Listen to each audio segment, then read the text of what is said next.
सब गोटे के प्रणाम करे छिए। हम भावना मिश्रा एखन happy for U page per live छी आ हमर संग मृदुला प्रधान दीदी छथिन। बहुत भाग्य के गप कि हमर सबके संग एखन लाइव एलखिन हैं। तो दीदी के अहाँ के बहुत बहुत स्वागत है हैप्पी फॉर यू पर। हमर बहुत दिन से इच्छा रहा कि अहाँ happy for U per live आबू, तो अहाँ एलहुँ हैं, तो हम बहुत आनंदित छी। अहाँ के हैप्पी फॉर यू पर बहुत बहुत स्वागत है। सर्वप्रथम तो भावना जी हम बहुत बहुत धन्यवाद अहाँ के दै छी जे आजुक प्रोग्राम में हमरा आमंत्रित केलहुँ आ साथ ही खूब खूब प्यार आ शुभकामना। अहाँ के खूब खूब प्यार। बहुत बहुत धन्यवाद दीदी। अहाँ के बारे में जते कही ओते कम अछि। अहाँ के जे छै से बिहार के दरभंगा में अहाँ के जन्म भेल अछि और लेखन मुख्य विधा रहल है, ओहिमे कविता रहल है। हिंदी मैथिली में अहाँ जे छै से कविता लिखै छी। अहाँ के 8टा कविता संग्रह जे छै प्रकाशित भ चुकल हैं और 2 वर्ष से मैथिली भोजपुरी अकादमी के कार्यकारिणी समिति में रहल छी। पोएट्री सोसाइटी ऑफ इंडिया के अलावा बहुत सारा साहित्यिक संस्था से भी अहाँ जुड़ल छी।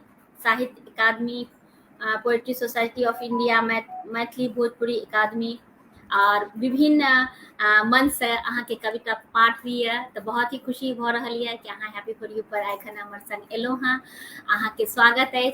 हम चाहब जे एकटा कोनो रचना से अहाँ के आइ के कार्यक्रम के स्टार्ट हुआ, फिर हम अहाँ से आर गपशप करब। तब तक हम जे छै लाइव के शेयर क दै छियै, जैसे बेसी से बेसी लोग ई लाइव में जुड़थिन और हमर अहाँ के गपशप सुनथिन। अहाँ के एतेक नीक नीक जानकारी हमरा से प्राप्त हैत। के स्वागत है। हम अहाँ के थोड़ा मोटा मोटी बता दै छी जे केना हम मैथिली कविता लिखना शुरू कैली। अच्छा। पहले तो हिंदी में लिखत रही बहुत दिन तक। तो 1981 से हम हिंदी में लिखै छी। मुदा कोइयो मैथिली के प्रोग्राम कहीं सुनिए तो वहाँ चल जाइए, वहाँ बहुत हमरा निक लागे मैथिली के प्रोग्राम। तो एहिना एक दिन हम एक बेर 2007 और या 8 में साहित्य अकादमी के सभागार में पहुँच गेलहुँ। मैथिली के प्रोग्राम चले तो ओते मैथिली के नाना प्रकारक कवि, लेखक, कविता, कहानी सब कहानीकार से भेंट भेल। ओते हम हुनका सबसे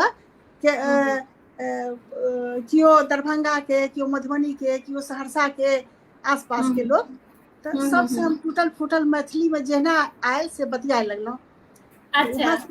वहाँ से जब हम निकले लगलहुँ तो निकले के समय एहन की भेल जे हम ओ दिन से मैथिली में लिखे लगलहुँ।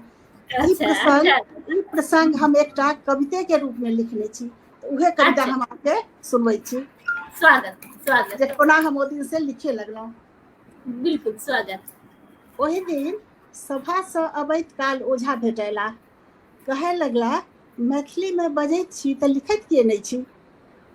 एतबा सुनितहि कलम जे सुखबुगाल से रुकबाक नामे नहीं लैत अछि। किंतु बचपन में सुनल 2-4टा शब्दक प्रयोग से की कविता लिखल संभव, सह भावी जुटाबे लगलहुँ डायरी में छोट बड़ नाना प्रकारक बात। कुसियारक खेत, इजुरिया रात, भानस घर तब भगजोगनीक बात। नेना भुटकाक धमगज्जर में कोयली का बोली सुने लगलहुँ। भिनसरे उठ के एम्हर ओम्हर टहले लगलहुँ। बटुआ में रख के सुपारी, सरौता सुपारी, हाथा में बैस के तकैत छी फुलवारी। सेनुरिया आमक रंग, सतपुतिया बैगनक बारी, चिनिया केरा के घौर, गोबर के पथारी। पाकल अछि कटहर, सोहिजन जुआयल अछि, ओढ़हुल कनैल बेच, नेबो गमगमायल अछि। किंतु कविता में ई सबक की प्रयोजन। अनर्गल बात से ओझा बिगड़ियो जेता, थोड़ बहुत जे इज्जत अछि सेहो उतारि देता। गाय गोरू कुकुर बिलार सबक बोलियों के विषय में लिखल जा सकै छै, किंतु से सब पढ़े वाला चाही। सौराठक मेला का प्रसंग लिखू तो बुझे वाला चाही। कखनो हरिमोहन झा का बुच्ची दाई आ खट्टर काका के बारे में सोचैत छी, तो कखनो प्रणम्य देवता का चारो विकट पाहुन के ठाढ़ पबैत छी। कखनो लहरिया सराय के दुकान में ससुर जमाय सार के बीच कोट ल क तकरार, तो कखनो होली के तरंग में अंग्रेजिया बाबू के श्रृंगार। सबटा दृश्य आँखि का आगा एखन पर्यंत नाचि रहल अछि। कन्यादान से ल क दुरागमन तक खोजैत चलै छी कविताक सामग्री। अंगना उसारा इंडा पोखरी चुनैत चलै छी कविताक सामग्री। सनय सनय शब्दक पेटारी नापि तोलि कऽ भर रहल छी, जोड़ैत घटबैत एहिठाम ओहिठाम हेर फेर करि रहल छी। जाहि दिन अहाँ लोकनिक समक्ष परसय जकाँ किछु फूटि जायत, इजुरीमे लऽ कऽ उपस्थित भऽ जायत, यदि कोनो भांगठ रहि जाय तऽ हे मैथिल कविगण श्रोतागण पहिलहि क्षमा कऽ दै जाय। एही दिन से शुरुआत भेल कविता मैथिली में लिखे के। बहुत ही सुंदर, बहुत ही नीक। कनी हमरो साथ है ये, जेना शुरू से हम मैथिली में नहीं लिखैत रही, पहले हिंदी में लिखैत रही, हाँ और एकर बाद फिर मैथिली में लिखब शुरू तो होय छै। कोनो एक घटना जे छै से लोग के जीवन के लक्ष्य के चेंज कऽ दै छै, और हाँ बहुत हाँ नीक जे छै से ओकर प्रभाव पड़ै छै जिंदगी पर। तो हाँ बहुत ही नीक लागल कि अहाँ लिखब शुरू कऽ देलहुँ। तऽ हम चाहब जे कनिटा अहाँ अपना बारे में बताबतियै कि अहाँके पढ़ाई लिखाई केना भेल, आर सबसे पहिने जे अहाँ लिखब शुरू करलियै ओ क्या कतेक वर्ष में लिखब शुरू करलियै, आर हम तऽ किनका से हम जी जी कहल जाय। हम अपना उम्र हमर 34 बरस रहे जब हम लिखे के शुरू कैली। अच्छा अच्छा अच्छा हाँ, अच्छा ओसे अच्छा पहले हाँ पढ़ै छला, ओसे अच्छा पहले पढ़ै छला कि तो लिखनाइ शुरू हमरा 34 हाँ बरस के उम्र में पहिल कविता हम ऐसे ओसारा पर बैठल छलहुँ तऽ हाँ ऐसे बरसात के मौसम रहे, हाँ आसमान हाँ देख के हमरा ऐसे खुजल जे आसमान में छाए हुए बादलों से मांग कर थोड़ी सी नमी प्यार की, चांदनी में गुनगुनाना है फुर्सत के क्षणों में। बस यह पहला लाइन जब दिमाग में आयल तब से हम वाह लिखे लगा। वाह, बहुत ही नीक गप छै। तऽ अहाँके पढ़ाई लिखाई कतऽ से भेल? पढ़ाई कनिटा लिखाई दरभंगा दरभंगा। अच्छा दरभंगा से भेल। हाँ हाँ, अच्छा, और दरभंगे ओकर से बाद निकललो पहला। हाँ, अच्छा अच्छा अच्छा, और तकर बाद फिर शादी वगैरह भऽ गेल हैत, फिर अहाँ शादी बाहर तऽ आबि कमे गेलहुँ। उम्र में भऽ गेल। हाँ, ओकरा बाद जे निकल गेलो दरभंगा से 17 साल के उम्र में, तो अब निकलिए गेलो बात हाँ हाँ खत्म। हाँ, छेबे करे। तो फिर मतलब कि जे अहाँ जे मतलब पढ़ैत जे रहियै तऽ किनको से तऽ अहाँ मोटिवेट भेल हेबै, किनको रचना अहाँके लागल हैत कि बहुत हाँ नीक छै। हाँ, हम तो जी महादेवी वर्मा, हरिवंश राय बच्चन, दिनकर सबके रचना से बहुत ज्यादा हमरा अच्छा लगे। हाँ स्कूल हाँ टाइम में जे पढ़ले रही से सब एकदम कंठस्थ भ गेल कविता, बहुत रुचि रहे कविता के तरफ झुकाव। तो फिर अच्छा धीरे धीरे लिखे के काम तो 1981 में हमरा शुरू भेल है। वो से अच्छा पहले खाली पढ़त रही, सब जगह से पढ़त रही चुन चुन के कविता के किताब। अच्छा अच्छा अच्छा अच्छा, बहुत ही खुशी के बात छै। तऽ एकटा आर जेना अहाँके पोथी सब जे छै, जे अहाँके पास एखन अवेलेबल छै, तऽ हमरा सबके ऑनलाइन देखा दिअ अपन पोथी अहाँ। ओ ठीक है, हम्म, चल मिनट।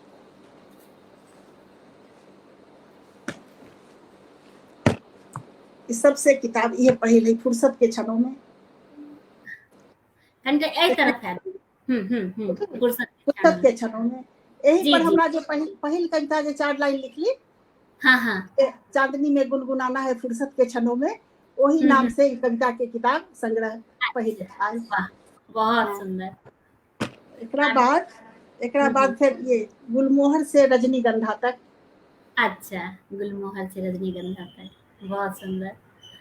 जी ओकरा बाद ये रहा गुलाब। अच्छा, ये रहा गुलाब, वाह हाँ, बहुत हाँ। सुंदर। जी ओकरा बाद ई बच्चा सबके किताब पीली सरसों। अच्छा, पीली सरसों, वाह बहुत सुंदर, बहुत सुंदर। फिर ये देखियो चलो कुछ बात करें। हाँ, चलो कुछ बात चलो कुछ करें। बात करें। वाह बहुत सुंदर। अच्छा, एकरा बाद फिर हम्म, धड़कनों की तर्जुमानी। वाह, धड़कनों की तर्जुमानी। तर्जुमानी, बहुत सुंदर। फिर ई बच्चे वाला एक ठो किताब हाँ चॉकलेट। हाँ हाँ, वाह, चॉकलेट बच्चा के तो बहुत ही इंटरेस्टिंग रहते ही बच्चा लेल। हाँ, जी कविता संग्रह, इहो कविते संग्रह छै। जी जी। अभी जो सबसे ई जो लेटेस्ट किताब है, हम्म, आबसारों की सदाए गस्त में, वाह, बहुत सबसे ही अभी सुंदर। अभी ये साल ये नयका किताब है। अच्छा, ये इस साल में निकल रहे हैं, अरे वाह, बहुत ही सुंदर, बहुत ही नीक। अहाँके बहुत ढेर सारा शुभकामना सब पोथी के लेल। हाँ, और हम चाहब जे कि सब पोथी में से हमरा सबके एक एकटा के रचना सुना देतो। उ सब तो हिंदी के छै, तो हम तो मैथिली के सुनाऊ ना रचना अहाँ के। मैथिलियो के सुनाओ, लेकिन एक दूटा हिंदी चल सकैया बीच बीच में, हाँ हाँ मैथिली, बीच बीच में हिंदी। तो एकटा अहाँ ओहिमे से हमरा कोनो पोथी में से एकटा हिंदी के सुना दियो, फिर एकटा मैथिली के सुना दियो। अच्छा ठीक है, ठहरू तो हम देखै छी, एक मिनट। जी, ई सुजाता कह के कियो हमर संग जुड़े ले चाहे छथिन, ओ के छथिन? जाता जोड़िए हमर की? बेटी है, हमर बेटी छै, अच्छा, हमर तो बेटी छै। उनका स्ट्रीम पर लिए, वो किछु बात करे ले चाहे छथिन कि सुने ले चाहे छथिन? सुने चाहित होय, सुने के चाहित होय बुझाइया हमरा। अच्छा अच्छा अच्छा अच्छा, ठीके छै, तहन तो ओ सुनि रहल छथिन। हाँ ओना जे छै से हैप्पी फॉर यू के जे जेकरा अपन सबके लाइव भऽ रहल ये, जेकरा कि हम सब बादो में सुनि सकै छियै, हाँ ओ हम लिंक अहाँके मैसेंजर पर पठा देलहुँ हँ। ओतऽ से हाँ अहाँ कतौ भी अहाँ शेयर कऽ सकै छियै, जेनाकि हमहूँ एखन बहुत सारा ग्रुप में, व्हाट्सएप के स्टेटस में और फेसबुक सब में लगेलिए हैं, तो अहाँ भी लगा सकै छी, कखनो भी लगा सकै छियै, ठीक है, जैसे बेसी से बेसी लोग देख सकथिन। जी ठीक है। हिंदी के एकटा कविता हम सुना दै छी अहाँके, कहलहुँ हाँ तऽ। हाँ, एक हिंदी के सुना दियो, फिर एक मैथिली के सुनाब अहाँ से। ठीक जी है। सुना। कतेक देर के ई प्रोग्राम कितना देर के छै? 1 घंटा। अच्छा ठीक है, ठीक हाँ। है। मिल गई अचानक दराज के कोने में पुड़िया एक कागज की, जाने कब की रखी। मिल गई अचानक दराज के कोने में पुड़िया एक कागज की, जाने कब की रखी। चौंक गई, अरे इसमें तो बीज हैं, सुनहले रुपहले चमकीले, लाल पीले हरे नीले। रखती तो थी चुन चुन कर, झाड़ पोछ कर, सुखा सुखा कर, याद आया तब मैं बीज इकट्ठा करती थी, तब मैं बीज इकट्ठा करती थी। हवाओं के, बादलों के, सपनों के, कहकहों के, और ये कुछ अलग सी कहे अनकहों के। उन पलक झपकती लंबी लंबी रातों के, उन नर्म मुलायम मीठी मीठी बातों के, कुछ छुए और अनछुए सवालों से निकले हल, कुछ आज और कुछ बीते छोटे मोटे पल। कुछ साम दाम, कुछ दंड भेद, कुछ दुनियादारी के हलचल की, तब मैं बीज इकट्ठा करती थी। वाह। हाथों में पुड़िया को थामे, तलहथियों पर बीजे फैला, चकाचौंध सी होती मेरी आंखों से एक चमक उठी, धीरे से कानों में बोली, आओ इनको चलकर बोते हैं, आओ फिर से इनको बोते हैं। वाह, कुछ बहुत गमलों सुंदर। में, कुछ क्यारी में, कुछ गमलों में, कुछ क्यारी में, आंगन प्रांगण फुलवारी में, अकुराएंगे मुस्काएंगे, पौधा बनकर इठलाएंगे, पुष्पित पुलकित हो कर अपना सौरभ फैलाएंगे। कुछ दूब उगेंगे बचपन के, कुछ प्यार भरे किस्से होंगे, जब धूप छाँव की चादर पर हर मौसम के हिस्से होंगे। कलियां झुक झुक शर्माएंगी, फूलों का रंग अलग होगा, डालों पत्तों पर शबनम की बूंदें आकर इतराएंगी। तब तब मृदु मन की कोमलता का मधुमास लिए खाली बैठे, तुम सहज सरल इस उपवन को अलिगुंजन से सींचा करना। तब मृदु मन की कोमलता का मधुमास लिए खाली बैठे, तुम सहज सरल इस उपवन को अलिगुंजन से सींचा करना। मधु से मधुतम चल पंखों पर शब्दों के जाल बिछाकर तुम कड़ियों को लय में जोड़ जोड़ ताना बाना करती रहना। सोचो कितना सुंदर होगा, अनुपम अभिनव अनुभव होगा, कविता उंगली पर खेलेगी, इससे बढ़कर क्या अब होगा, इससे बढ़कर क्या अब होगा। वाह, बहुत ही सुंदर अहाँ के रचना। ई कोन पोथी से रहे दीदी अपनी के रचना? याब सारों की सदाए गस्त में। अच्छा, जे एखन ई साल आयल है। जी हाँ, हाँ, हाँ। जी जी जी जी, बहुत ही सुंदर। तऽ एकटा अहाँ मैथिली के सेहो रचना सुना दिअ। अपन सबके संग बहुत गोटा जुड़ल छथि, निशा झा दीदी जुड़ल हाँ, छथि, लिख रहल छथि। वाह, बहुत बहुत शुभकामना। और मुकेश मैथिली के, अहाँ। हाँ जी मैथिली के तो हम जोड़ जोड़ का कविता जब लिखे के शुरू केलहुँ, जी। तो आरंभ में किछु न किछु लिख कर डायरी में जमा करने जाई, जे अच्छा। जे लिखी से जमा करने जाई। तो तखन हम ब्लॉग पर छलहुँ, ओ समय हम ब्लॉग पर छलहुँ, किंतु फेसबुक पर नहीं छलहुँ। तो अच्छा ओकरा बाद 2013 में हम फेसबुक खोललहुँ। हाँ, अच्छा। हाँ हाँ। तो अब तो एतय के दुनिया अथाह, फेसबुक के तो दुनिया अथाह एकदम। सही गप, नाना बिल्कुल सही कह रहल छियै। एतय नाना प्रकार के कवि, लेखक, कविता सबसे साक्षात्कार होमे लागल, परिचय होमे लागल। जी। तब अचानक एक दिन मैथिल फेसबुक पर घुरैत घुरैत एकटा मैथिली कविता पर हमरा नजर पड़ि गेल। अच्छा। तब हाँ मैथिली हाँ। कविता पर जब नजर पड़ि गेल तऽ ओकरा बाद जे की भेलै सेहो हम एकठो कविते में लिखने छी, से हम पढ़ के अच्छा, सुनबै मैथिली में। बहुत स्वागत स्वागत। हाँ, की जे दिमाग में आयल दऽ देलियै टिप्पणी मैथिली में एही भाषाक कविता पर। की जे दिमाग में आयल दऽ देलियै टिप्पणी मैथिली भाषा में एही भाषाक कविता पर। बस बुझलहुँ जे भऽ गेल, मुदा से नहि भेल। भेल ई जे एकरा एकटा नवका द्वार मुँह बने आँखिक आगाँ अनायास ठाढ़ भऽ गेल। पाठकगण तक भरसक संकेत पहुँचल, निश्चय मैथिल भाषी छै।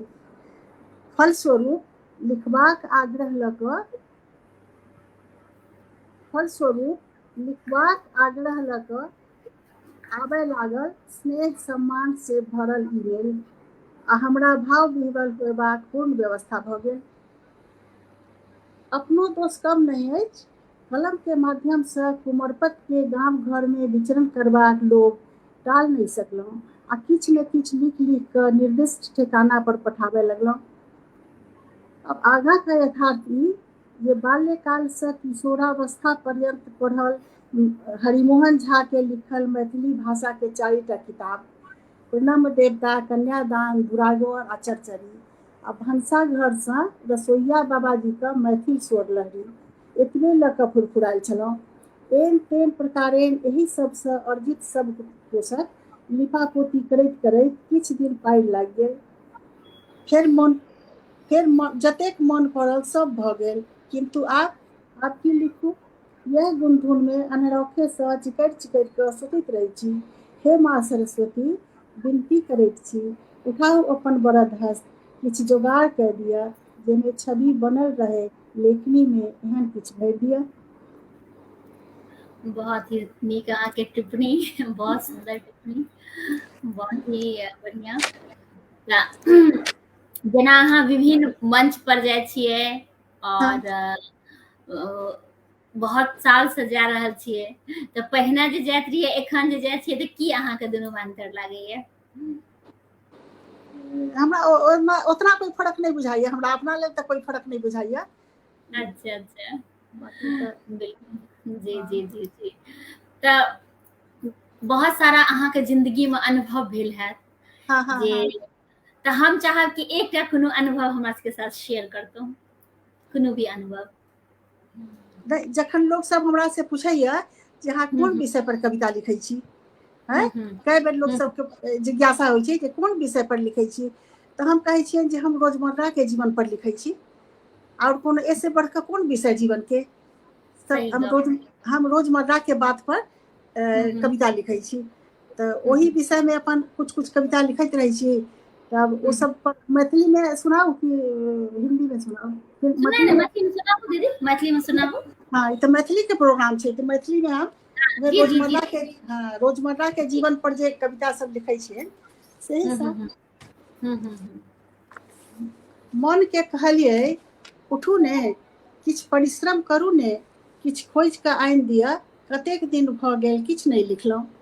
मने रोजमर्रा के बात में मन के हम कहलियै, मन जी। के कहलियै उठू ने, किछु परिश्रम करू ने, किछु खोजि कऽ आनि दिअ, कतेक दिन भऽ गेल किछु नहि लिखलहुँ।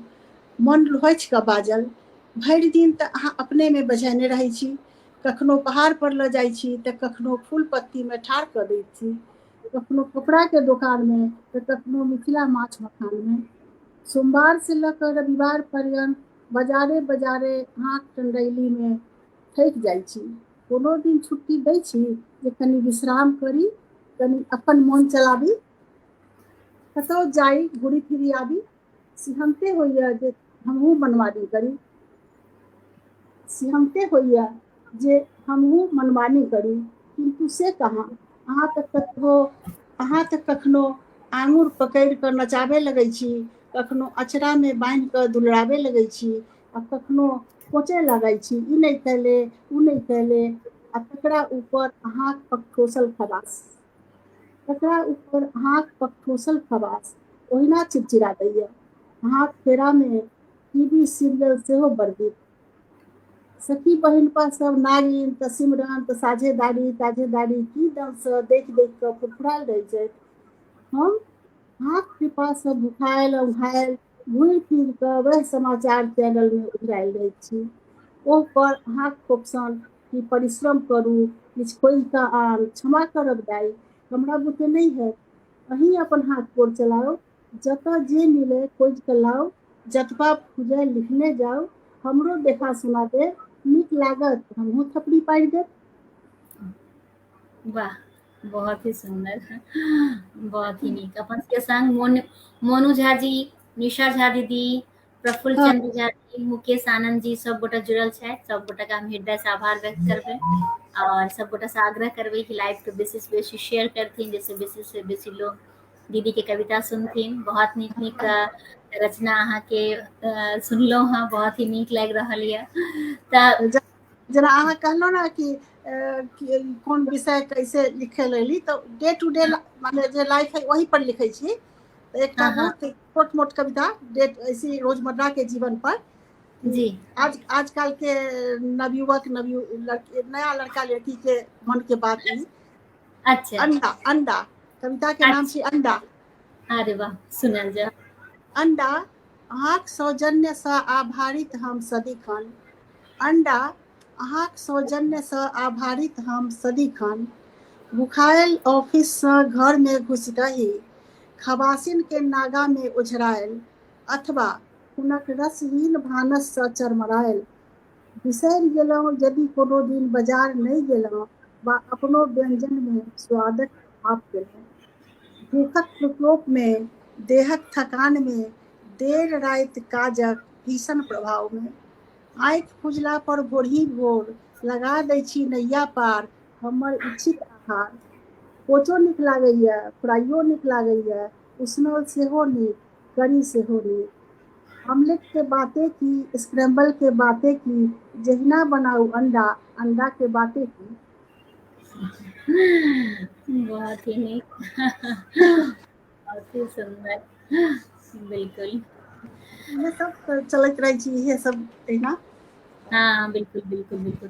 एते सारा जे अहाँके पोथी अछि, तऽ बहुत हाँ, गोटा जे चाहथिन कि अहाँके पोथी के हम पढ़ी, तऽ केना ओ पढ़थिन, उनका पास केना पोथी पहुँचतै?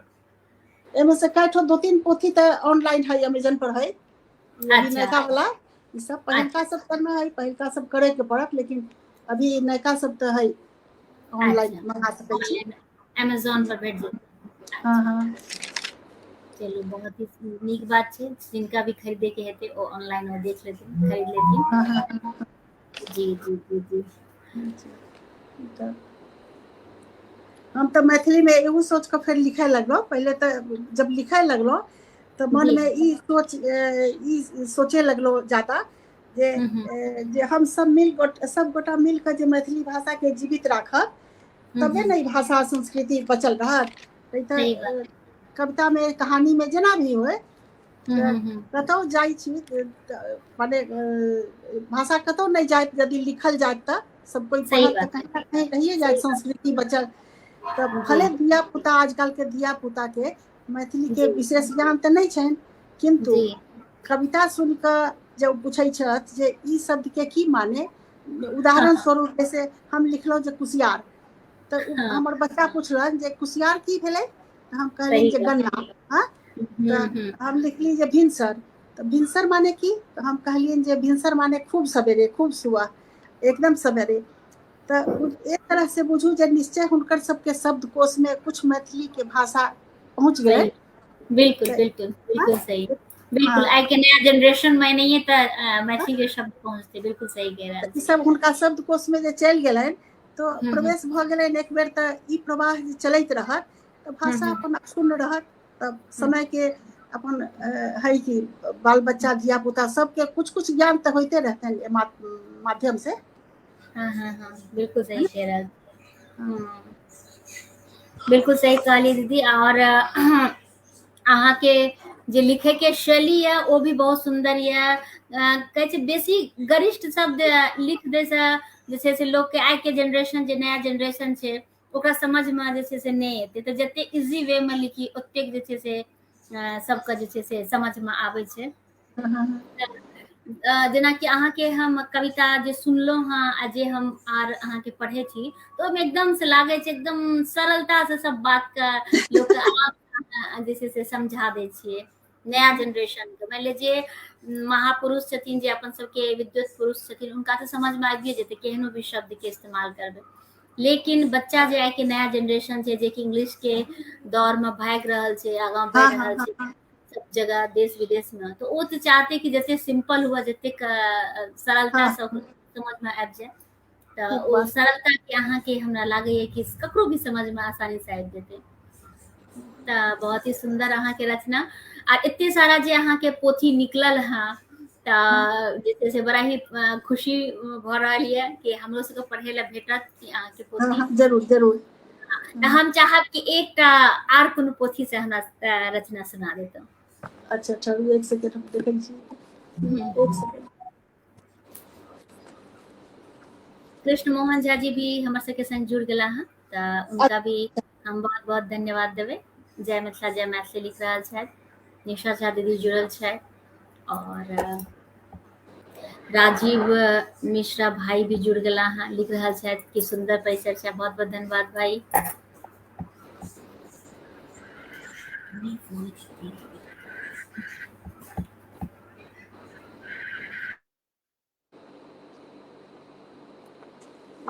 देखै छी।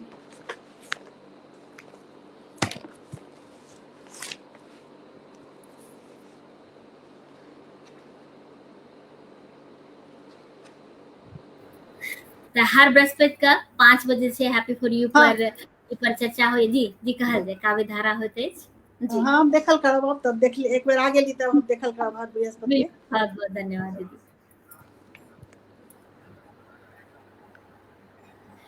ई सब जे अहाँ जते सारा पोथी अहाँके अछि ओकर शीर्षक सब बड़ा नीक अछि, चलो बात करें, चलो ओ कुछ बात करें। हाँ हाँ हाँ, बहुत टाइम लगै छै खोजे में कि की शीर्षक अच्छा लगे, माने बहुत ओकरा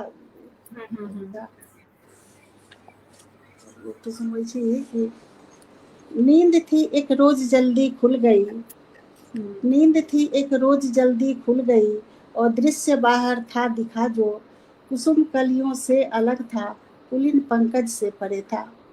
2 मजूरे जोड़ कर लकड़ी का चूल्हा, सामने ही बन रहे एक पार्क में, जठराग्नि को शांत करने के लिए कटिबद्ध थे।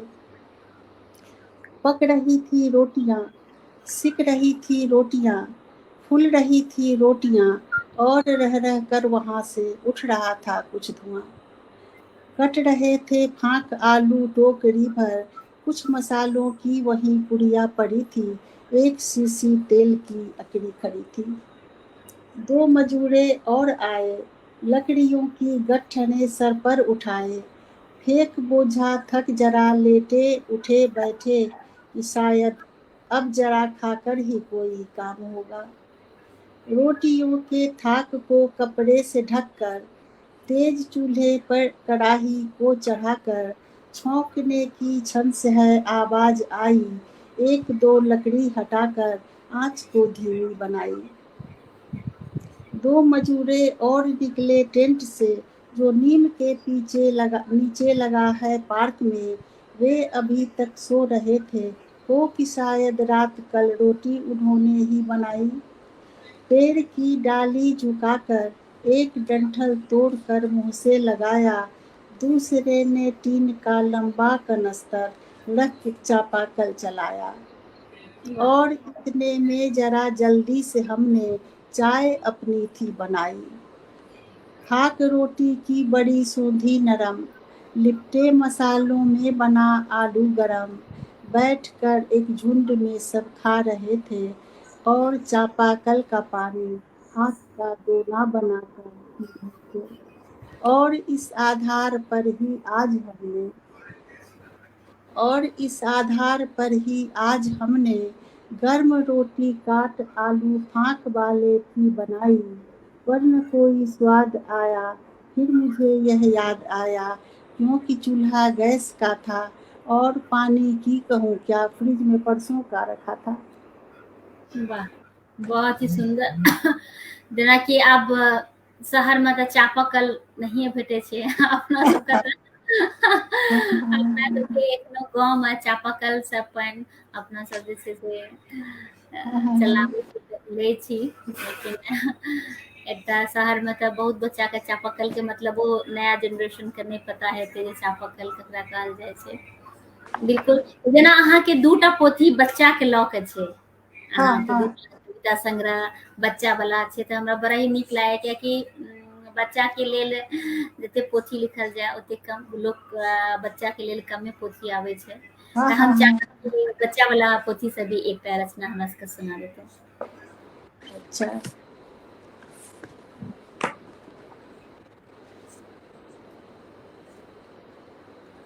ये एकदम छोट बच्चा के हिसाब से है, एकदम हाँ हाँ, छोट बच्चा, एकदम पोथी के छोटा। की नाम छै अपने के, ई पोथी के नाम की छै जे से चॉकलेट सुना। Chocolate chocolate. चॉकलेट अहाँके केना दिमाग में आयल के एकर ई पोथी के नाम चॉकलेट राखी। हाँ, हमरा बुझायल जे छोट बच्चा के किताब चॉकलेट नाम से, या चॉकलेट के फोटो से अच्छा, और की, और चॉकलेट के हाँ, फोटो है सर पर। बहुत ही मतलब कि बच्चा के हाँ अट्रैक्ट करते। हाँ हाँ।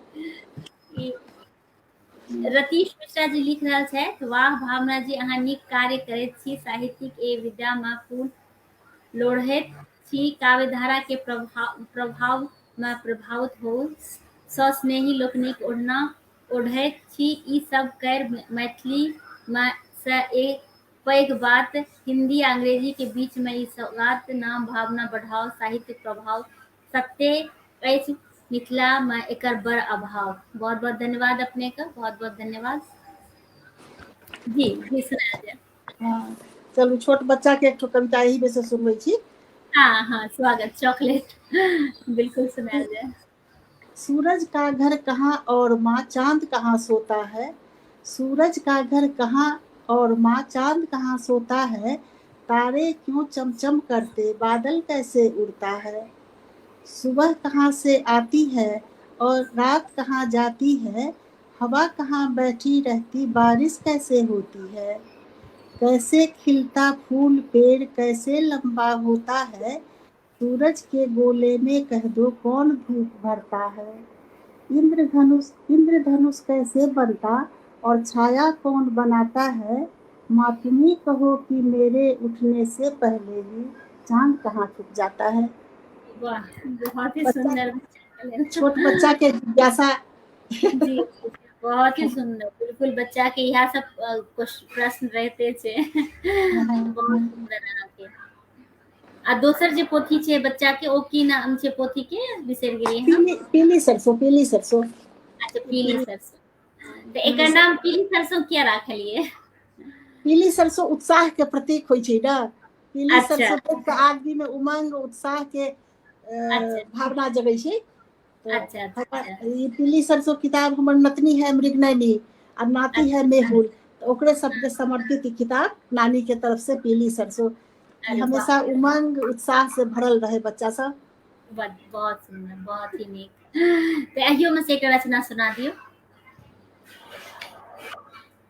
अच्छा, रिमझिम पड़ी सुनाई, देखो मम्मी बारिश आई, वाह! जूता लाओ छाता लाओ, आओ छत पर खेले, छप छप पानी पर खेले और खाए आलू फ्राई, रिमझिम पड़ी सुनाई, देखो मम्मी बारिश आई, देखो पापा आए हैं क्या, गरम समोसा लाए हैं क्या, चाय बना लो तुम जल्दी, हमको पेप्सी दे देना भाई, रिमझिम पड़ी सुनाई, देखो मम्मी बारिश आई, वाह! चलो घूमने भुट्टा खाएं, नाना नानी से मिल आए, नानी की अगड़म बगड़म नाना की गोदी में चढ़ जाएं, टिप टिप फिर से पड़ी सुनाई, मम्मी मम्मी बारिश आई। वाह! बहुत ही सुंदर, एकदम बच्चा के लेल एकदम परफेक्ट अहाँके। हाँ, बच्चा सबके बोली के हिसाब से कि अब पापा जी ने फोन किया और बोले हाउ डू यू डू, मैं बोली मैं ठीक ठाक, पापा हाउ आर यू, पापा बोले क्या क्या खाया, मैं बोली दम आलू, पापा क्या खिलाओगे चिड़ियाघर में भालू, पापा बोले छुट्टी के दिन सब मिलकर जाएंगे, आज शाम में काम बहुत है, देरी से आएंगे। मम्मी से कहकर बिटिया एक केक जरा बनवाना, भूख मुझे है तेज लगी, घर आते ही है खाना। वाह, ये सब बच्चा के एकदम वही मनोभाव से। बिल्कुल बिल्कुल, बहुत ही सुंदर अहाँ के रचना, बहुत ही तऽ हम चाहै छी जेनाकि आइ के जे जनरेशन छै, जे नया हाँ, जनरेशन अपन सबके मैथिली भाषा से दूर भागि रहल छै, या किछु लोग एनाहियो छथिन कि लिख रहल छै और उनका बहुत अशुद्धता भी छै, कियाकि मैथिली तऽ पढ़लखिन है नहि, हाँ, हाँ, और बस प्रयास कऽ रहल छथिन। तऽ अहाँ हुनका लेल की किछु संदेश या की अहाँ सुझाव देबै, तऽ हम हाँ, चाहब अब कि जब हाँ, हाँ, सुझाव तऽ इहे जे लोग मैथिल भाषी अछि, अपन जी अपन जाने, तो उहे लोग न मैथिली भाषा के प्रचार प्रसार जैसे कर सकैया। तो जी अपना बाल बच्चा के थोड़ा कोई तरह से बच्चा सब तब हिंदियो पढ़े में उतना नहीं आगे बढ़े छी, सही अंग्रेजीए बात, के सब जगह इतना हो गेलै है ई। सही गप, तब अपने घर के तौर तरीका के लोग के चाहिए जे थोड़ा बहुत बच्चा के प्रोत्साहित करो, अपन लिखले बात, जेना अब हम कहलहुँ ना जे बच्चा सबके सुनबै छियै अपन कविता, तऽ बच्चा सबके जिज्ञासा शांत करे में बहुत अच्छा लगैया। जे हम लिखली जी भगजोगनी तऽ कोई बच्चा न बुझला, जुगनू सही बात, जुगनू, हाँ। तो हाँ हाँ यही सही सब, बात, हाँ, तो यही सब तरह के छोट मोट सब सब कुछ कुछ सब बच्चा सबके भी कई खेले बैठल बच्चा तो ओकरा सबके ऐसे बतैली, तो यही सब से ना। अब थोप के कहबै जे पढ़बे कर तो वो बच्चा सब थोड़ी पढ़त, नहीं नहीं पढ़त। पढ़ते आए के तो नहीं है, बिल्कुल नहीं बिल्कुल हाँ, सही, मनोरंजक तरीका से, जी बिल्कुल, तरीका से जे पढ़ेबै से ही न पढ़त बच्चा सब आगे जी जे जी जी हाँ। जी आज बिल्कुल, ई तो अभी स्वतंत्रता दिवस के अवसर है आजकल ना, हाँ हाँ स्वतंत्रता बिल्कुल, बिल्कुल स्वतंत्रता दिवस है जी एकटा कविता अहाँ के जी, अगर समय के सीमा में होए हाँ नहीं नहीं अनुमति। समय सीमा है, बिल्कुल सुनायल जाए दीदी, हाँ, तऽ स्वतंत्रता दिवस के समीप छै, तऽ एकटा कविता स्वतंत्रता दिवस के पुरनका आ नवका मिलान के ऊपर, अच्छा स्वतंत्रता अच्छा, दिवस के नया आ पुरान के मिलान के ऊपर एकटा सुनबै छी। जी जी जे जी कतय गेल स्वतंत्र दिवस, झंडा के गीत कतय सकचायल, दृश्य सोहनगर देखबैया छैथ कतय नुकायल। लाल किला आर कुतुब मीनारक के नापो ऊंचाई, चिड़ियाघर जंतर मंतर का छूटल आवाजाही। पिकनिक के पूरी भुजिया, निमकी दालमोट अचार, कलाकंद लड्डूक डिब्बा लय मित्र सकल परिवार। कागज के छिपी गिलास, थर्मस में भरि भरि चाय, दुई चारिटा सतरंजी बा चादर लिअ बिछाय। ई सबहक दिन बीत गेल, आब माल आर मल्टीप्लेक्स, दही चूड़ा छैथ मुँह बिधुआने, घर घर बैसल कॉर्नफ्लेक्स। कंप्यूटर पीठी पर लदने, मुट्ठी में मोबाइल, अपने में छैथ सब केओ बाझल, यह नवका स्टाइल, यह नवका स्टाइल। बिल्कुल सही कह रहल छियै, बिल्कुल सही कह रहल छियै, आइ काल्हि तऽ इएह छेबे करे हम सब तो जब दिल्ली आयल रही तब अब कितना साल हो गए, तब जहाँ 15 अगस्त 26 जनवरी होए तब पिकनिक पर चलू, तो कुतुब मीनार देखे चलू, तो लाल किला चलू, पर आजकल वो सब कहाँ, आजकल सब कोई मोबाइल और कंप्यूटर पर व्यस्त। सही सही बिल्कुल कह रहल छी हाँ, बिल्कुल अहाँ सही कह रहल छियै। और अपन सबके संग आभा झा जी जुड़ल छथिन, और अश्विनी कुमार तिवारी जी भी जुड़ल छथि, लिख रहल छथि बहुत सुंदर, बहुत नीक, बहुत बहुत धन्यवाद। और आभा झा लिख रहल छथि वाह, निशा झा दीदी लिख रहल छथि बहुत सुंदर, वाह बहुत सुंदर। तऽ जते गोटा जुड़ल छी सब गोटा के हम बहुत बहुत धन्यवाद देब, और अहाँ से आग्रह करब कि लाइव के बेसी से बेसी शेयर करियो, जैसे बेसी से बेसी लोग जुड़थिन। और जेना अहाँ हैप्पी फॉर यू के कार्यक्रम कनी मनी देख रहल छियै, तऽ अहाँके केना लागैया हैप्पी फॉर यू कार्यक्रम, आर कोनो अहाँके सुझाव हैप्पी फॉर यू के लेल हुआ नहीं नहीं, तऽ बहुत अच्छा प्रोग्राम अहाँ के है, बहुत बढ़िया प्रोग्राम अहाँ आइ माने कर रहल छी, बहुत बढ़िया। जी जी जी बहुत बहुत धन्यवाद। तऽ हम चाहब एकटा आर कोनो रचना अहाँ सुनाबू। अच्छा, एकटा हमरा मालूम न रहे जे हिंदी के सुनाबे के है ना, तो हम दाउर अच्छा करके अच्छा अच्छा हाँ हाँ, हम देखै नहीं छी। तो मैथिली के भी अहाँ सुना सकै छियै, एहिमे कोनो नहीं दिक्कत नहीं छै। नहीं नहीं, हाँ हिंदी के हिंदी अब हिंदी के सुना दै छी।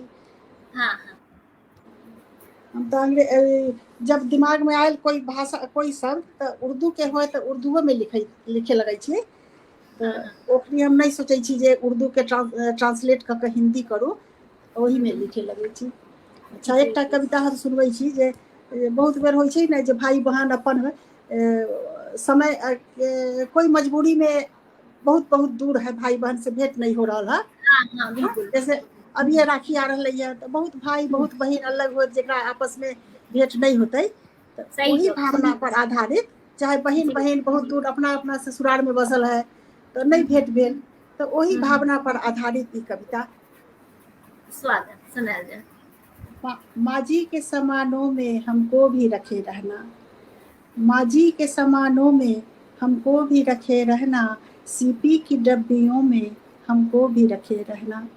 वाह! बचपन की किताबों पर छापी हुई तितली में, बचपन की किताबों पर छापी हुई तितली में, कागज के पुलिंदों को बांधी हुई डोरी में, कंडे की कलम टिकिया स्याही की कोई सूखी, कॉपी के फटे पन्ने तारीख दबी लिखी, सिक्का कोई पुराना छिटपुट सी पर्चियों में, अबरक का एक टुकड़ा अम्मा की चिट्ठियों में, अंगूठियों से निकला कोई नगीना तब का, हुक्के की कोई टोटी नाना की गुड़गुड़ी का, पॉकेट घड़ी से झूलती चेनों में रखे रहना, आँखों के खारेपन में हमको भी रखे रहना। नुस्खा दवाइयों का लिखा हुआ पिता का, हमारे पिताजी डॉक्टर रहते, तय डॉक्टर वाला बात आगे के लाइन में है। नुस्खा दवाइयों का लिखा हुआ पिता का, दाबात संगे मरमर दादा के जमाने का, एक जंग लगी सुई एक रंग लगा बटुआ, झोले में रखा डंडा आजादी का तिरंगा, एक चाबियों का गुच्छा एक सुर्ख लाल मोती, धागों की पोटली में छोटा सा एक चुंबक, चुंबक के किनारों पर हमको भी रखे रहना, माजी के समानों में हमको भी रखे रहना।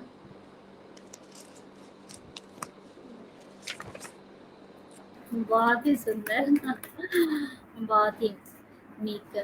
तऽ अधिवक्ता प्रशांत झा जी भी जुड़ल छथि अपन सबके संग, लिख रहल छथि वाह वाह। और कृष्ण मोहन झा जी भी जुड़ल छथि, लिख रहल छथि बहुत बहुत सुंदर कार्यक्रम, तऽ बहुत बहुत धन्यवाद आपका। और अश्विनी कुमार तिवारी जी लिख रहल छथि वाह वाह। निशा झा लिख रहल छथि वाह बहुत सुंदर शानदार। अहाँ सबके बहुत बहुत धन्यवाद कि अहाँ सब हमर लाइव से जुड़ल छी और हमरा सबके प्रोत्साहित कऽ रहल छी, ताहि लेल हृदय से आभार व्यक्त करै छी।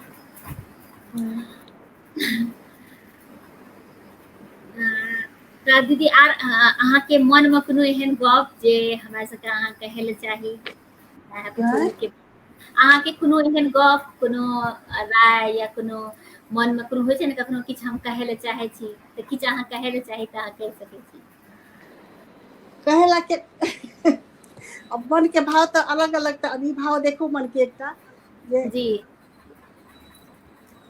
मन के भाव, तो मन में कितना तरह के भाव आदमी के उठे छै, तो जी ये जी आदमी सब भाव बोल कर व्यक्त करना कठिन है, या सब भाव बोल कर व्यक्त करे में उतना आदमी के कंफर्टेबल नहीं बुझाई छै जितना कि लिख कर, हमरा जका लोग के लिख जी कर जी कोई जी भाव व्यक्त करे छियै तो ज्यादा हमरा माने बिल्कुल सही तसल्ली सेटिस्फेक्शन होइया। तो बिल्कुल ओतना एकटा ई कविता जे नहीं जी चाहती, नहीं चाहती तुम्हारी तस्वीर को माला पहना दूं, नहीं चाहती तुम्हारी तस्वीर को माला पहना दूं, अगरबत्ती दिखा दूं, फूल चढ़ा दूं, और जो दूरी तुम्हारे हमारे बीच दुर्भाग्य बस बन गई है उसे और बढ़ा दूं। नहीं चाहती तुम्हारी तस्वीर को माला पहना दूं, अगरबत्ती दिखा दूं, फूल चढ़ा दूं, और जो दूरी तुम्हारे हमारे बीच दुर्भाग्य बस बन गई है उसे और बढ़ा दूं।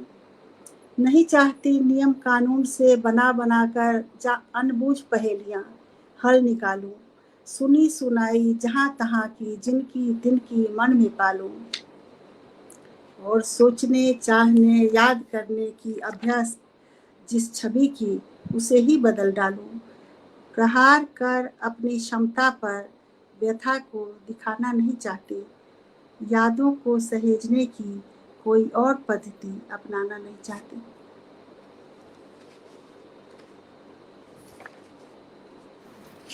हाँ हाँ, बहुत ही सुंदर दीदी, बहुत ही नीक। और जैसे से बहुत ही नीक लग रहा है अहाँ के सारा रचना, अहाँ के कविता, अहाँ हाँ, के पोथी।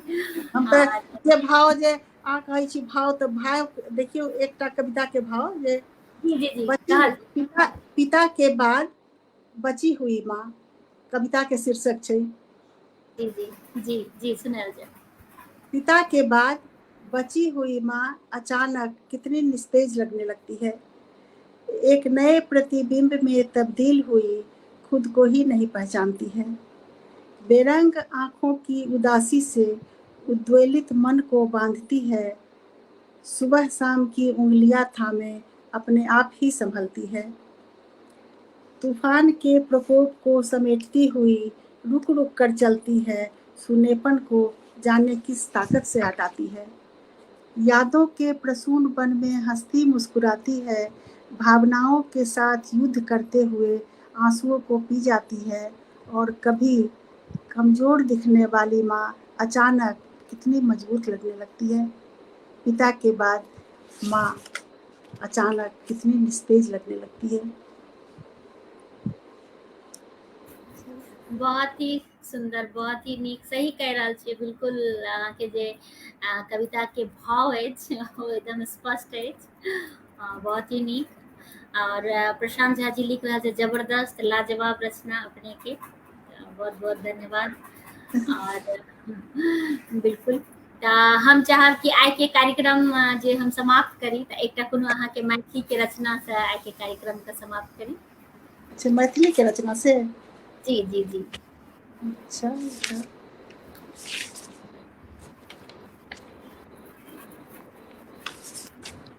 चलू, आजकल तऽ ई सावन महीना चल रहल अछि ने, जी जी जी जी जी तब सावन के हम सुना दै छी एकटा। जी हाँ, जी जी, स्वागत। हाँ, मिथिलाक माटी में मधुश्रावणिक हास परिहास एवं मिठास घुरैत घुरैत कखन एहि भाषा में लिखय लगलहुँ बुझिए नहीं पड़ल। घर गृहस्थीक मधुफुक्की में दही चूड़ा बैगनक भार सँ प्रभावित, जमबैत कुटैत तौलैत कोन बेर कागज कलम माथ पर सवार भऽ गेल बुझिए नहीं पड़ल।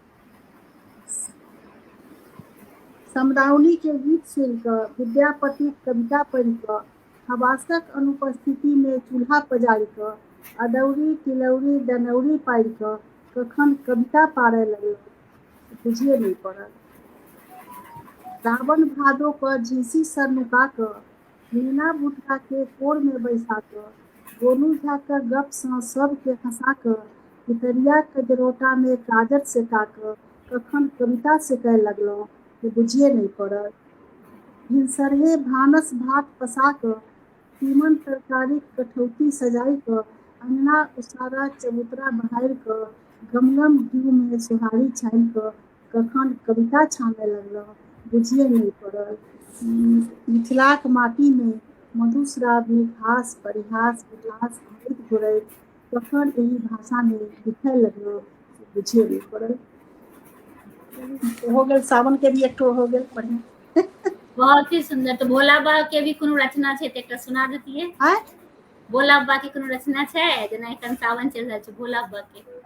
ना, और तो हमरा सावन के तो इहे रचना रहे, इहे सावन के रहे। अच्छा हाँ हाँ अच्छा अच्छा अच्छा, बहुत ही सुंदर अहाँके रचना, बहुत ही नीक। हाँ और बहुत सारा लोग जुड़ल छथिन, सब गोटा के फेर से हम धन्यवाद देब। अहाँके भी बहुत बहुत धन्यवाद।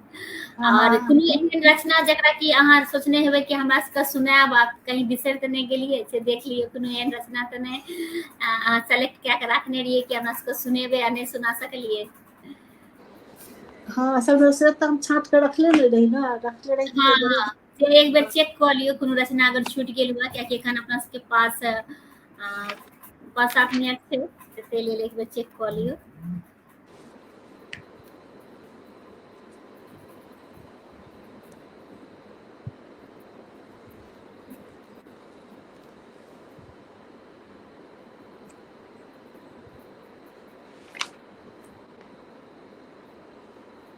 विधारा एखन मृदुला दीदी एलखिन हैं और दिल्ली से हमर सबके संग जुड़ल छथिन। बहुत ही हाँ भाग हाँ के साथ दीदी के बहुत सारा पोथी जे छै से प्रकाशित भऽ चुकले हैं, हिंदी मैथिली दुनू में लिखे छथिन दीदी।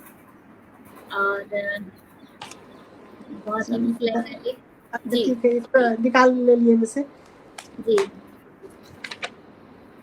और ईशा झा दीदी लिख रहे रचना सब सुन के मन मुग्ध भ गेल। बिल्कुल सही कह रहल एकटा छियै। जी एकटा ई कविता हम लिखलहुँ रिटायर्ड लोग के मन के भावना पर आधारित। अच्छा, अरे वाह! ये तो बहुत ही जे हाँ, छै से रिटायर्ड लोग माने अपना कार्यकाल में तो सब लोग खूब व्यस्त रहे छी ना, तो जी, जब जी, जी, रिटायर भ जाय छै तब तब के जी, एक कोई माने जेंट्स लोग के ऊपर है रिटायर जी, भेला के जी, बाद उनकर जी, मनक जी, भावना के ऊपर।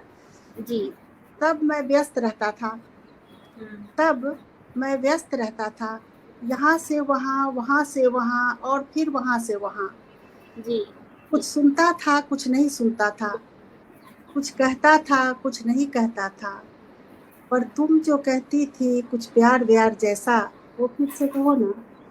अब रिटायर्ड भेला के बाद मन में उनका उठले जी, जे जी, जी, तब मैं व्यस्त रहता था, यहाँ से वहाँ, वहाँ से वहाँ और फिर वहाँ से वहाँ। कुछ जी, सुनता था, कुछ नहीं सुनता था, कुछ कहता जी। था, कुछ नहीं कहता था। पर तुम जो कहती थी कुछ प्यार व्यार जैसा, वो फिर से कहो ना। मैं जगह जगह सोता था, मेरी पलकों पर तुम करवटें बदलती थी। मैं जहाँ कहीं होता था, तुम्हारी सांस मेरी सांसों में चलती थी। तुम आसमान में सपनों के बीज बोती थी, अलकों पर तारों की जमातें ढूंढती थी। घूमता था मैं तुम्हारी कल्पनाओं के कोलाहल में, स्पर्श तुम्हारी हथेलियों का मेरे मन में कहीं रहता था। तुम शब्दों के जाल बुन बुन कर बिछाती थी, मैं जाने अनजाने निकल जाता था। तुम्हारे कोमल, मध्यम और पंचम स्वरों के उतार चढ़ाव मैं कभी समझता था, कभी नहीं समझता था। तब मैं व्यस्त रहता था, यहाँ से वहाँ, वहाँ से वहाँ और फिर वहाँ से वहाँ। कुछ सुनता था, कुछ नहीं सुनता था, कुछ कहता था, कुछ नहीं कहता था। पर तुम जो कहती थी कुछ प्यार व्यार जैसा, वो फिर से कहो ना। बिल्कुल सही कह रहल छियै। रचना के माध्यम से ओहि समय में लोग कते बिजी रहे छै, किछो दिमाग में नहीं रहे छै। लेकिन रिटायरमेंट हो छै तो सब वो सब बात जे छै से लोग के ध्यान में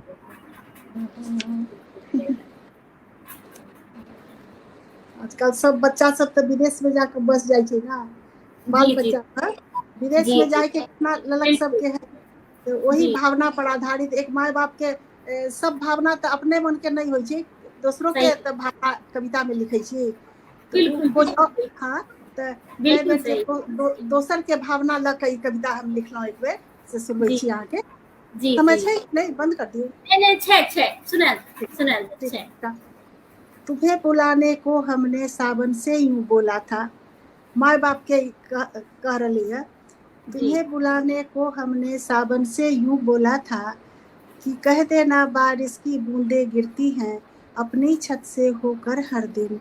तुम जिसे देखते रहते थे खिड़की पर बैठे हर पलछिन। सावन आंखों में भरा हुआ लेकर जवाब यह आया था, तुम फव्वारों से उड़ती बूंदों में खोकर अपना वह सावन भूल गए। मैं जाड़ों की शीतलहरी को समझाई थी जाकर कहना कि बैठ धूप में मूंगफली के दानों के संग गर्म चाय के गिलासों से तलहथियों को गरमा जाएं। तुमसे मिलकर कितने दिन तक मुझसे मिलने में कतराई, फिर बोली थी जब जाड़ों में बर्फ पड़ती है दिन रात, तुम अंदर बैठकर उन सफेद खामोशियों को कर लेते हो आत्मसात, और कि तुम अब शीतलहरी को नहीं पहचानते। फिर फागुन को बुलवाई थी कि जाओ याद दिला आओ, होली के गीत सुना आओ, उन मालपुओं की खुशबू पर इत्रों के नाम गिना आओ। लेकिन तुमसे मिल सका नहीं, तुम व्यस्त थे वहाँ आसमानी ख्यालों में, ख्वाबों की उड़ानों में, परदेस की चालों में। तुम्हारे सर पर था सवार ईस्टर का सोमवार। एतवार के ईस्टर होइ छै तऽ ईस्टर सोमवार सवार रहे। तुम्हारे सर पर था सवार ईस्टर का सोमवार, और फिर आखिरी बार हमने भेजी थी बसंत। तितलियों के पंखों पर फूलों की खुशबू लेकर, कि बता देना फूलों के रंग। सुना आना कोयल की कूक, लेकिन वहाँ स्प्रिंग के बिना खुशबू वाले फूलों की पकड़ तुम पर सख्त होती गई। कोलोन का छिड़काव दिन प्रतिदिन तुम्हें जकड़ता गया। पतझड़ को ऑटम से बदलकर तुमने मन को बहला लिया। यहाँ के तीज त्योहार क्रिसमस ट्री के सितारों और लट्टुओं पर चढ़ा दिया। और फिर एक दिन कंक्रीट के जंगल ने सोंधी मिट्टी की कोमलता पर ऐसा प्रहार किया कि अलग हो गए तुम्हारे जड़ मूल, और बिना कुछ सोचे झट से कस कर बांध ली तुमने अपनी मुट्ठी, क्योंकि मुट्ठी में तुम्हारा ग्रीन कार्ड था। बहुत ही सुंदर अहाँ के रचना, और बहुत ही देखियो 1 घंटा अपना सबके केना बीत गेल पता बिल्कुल नहीं चलल। 1 घंटा, लेकिन एखनो अहाँ के जते सारा पोथी एखन ये अहाँ के पास अवेलेबल, जे अहाँ सुनेबे त लागे पता नहीं कते देर आर भ जेते। कोनो नहीं छै। और आजुक बात समाप्त करे से पहले भावना जी, हम अहाँके हाँ इहे कहब जे अहाँके जी बहुत बहुत बधाई या शुभकामना। एहिना अपन भाषा संस्कृति के आगाँ बढ़बैत रहू, सबके सबके हंसबैत गबैत जुड़ैत रहू। बस, जय हिंद, जय भारत, जय मिथिला।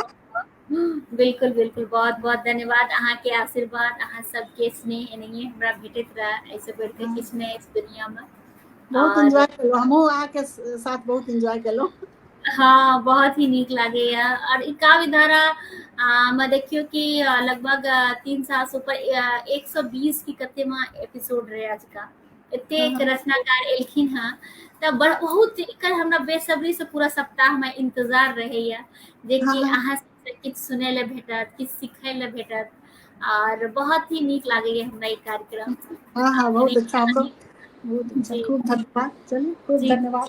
एतेक गोटा जुड़ल छी जे बाद में हाँ, भी देखब ई कार्यक्रम के, सब गोटा के हृदय से आभार व्यक्त करे छी, सब गोटा से आग्रह करे छी लाइव को जरूर शेयर करबे, जिससे बेसी से बेसी लोग दीदी के रचना के सुनित आ आनंदित हेथिन। एही के साथ ये कार्यक्रम समाप्त करे छी। सब गोटा के प्रणाम करे छी, अहूँ के प्रणाम करे छी। हाँ, हाँ, हाँ, प्रणाम। खूब खूब धन्यवाद। जय जय जय मिथिला, जय मैथिली। प्रणाम जय प्रणाम। मिथिला, जय मिथिला, जय हिंद। जी।